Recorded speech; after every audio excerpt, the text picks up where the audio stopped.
Bagaimana kalau suatu hari nanti yang membuat seseorang tertinggal bukan karena dia berhenti belajar, tapi karena apa yang dia pelajari sudah tidak lagi berguna? Dulu, kita tumbuh dengan satu keyakinan. Belajar yang rajin, dapat nilai bagus, lulus, cari pekerjaan, lalu bangun masa depan. Selama puluhan tahun, rumus itu terasa masuk akal. Tapi dunia mulai berubah lebih cepat daripada sebelumnya. Hari ini, seseorang bisa menghabiskan bertahun-tahun mempelajari satu keterampilan. Lalu beberapa tahun kemudian, teknologi melakukan pekerjaan yang sama dalam hitungan detik. Bukan karena orang itu kurang pintar, melainkan karena dunia berubah terlalu cepat. Bayangkan seorang siswa yang hari ini masuk sekolah.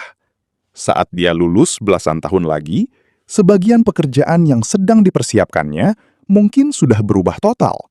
Bahkan, beberapa profesi yang akan dia jalani nanti mungkin belum ada hari ini.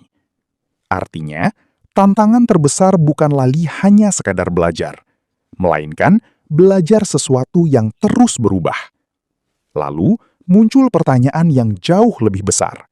Apa yang terjadi jika pengetahuan memiliki masa kedaluarsa?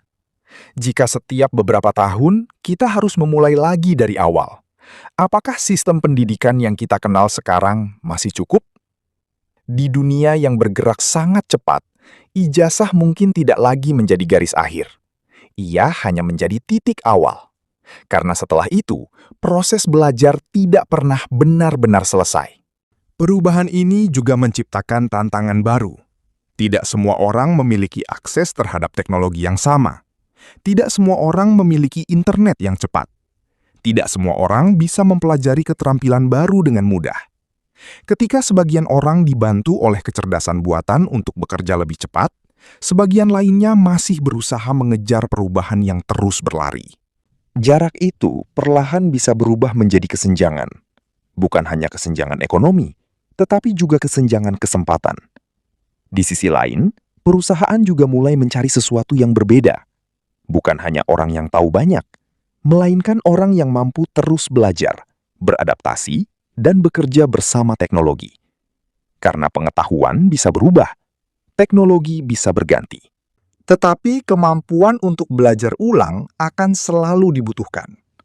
Mungkin di masa depan, pertanyaan saat wawancara kerja bukan lagi apa yang kamu kuasai, melainkan seberapa cepat kamu bisa mempelajari hal yang belum pernah ada. Dan mungkin itulah perubahan terbesar dalam sejarah pendidikan.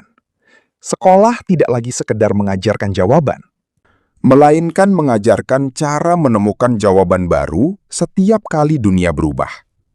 Di masa depan, orang yang paling unggul mungkin bukan yang paling banyak tahu, tetapi yang paling cepat belajar kembali. Jadi mungkin pertanyaan sebenarnya adalah, apakah belajar akan menjadi usang? Karena manusia akan selalu membutuhkan proses belajar. Atau ketika dunia berubah lebih cepat daripada kemampuan kita mengejarnya, apakah kita siap menjadikan belajar bukan sebagai fase hidup, melainkan sebagai cara hidup?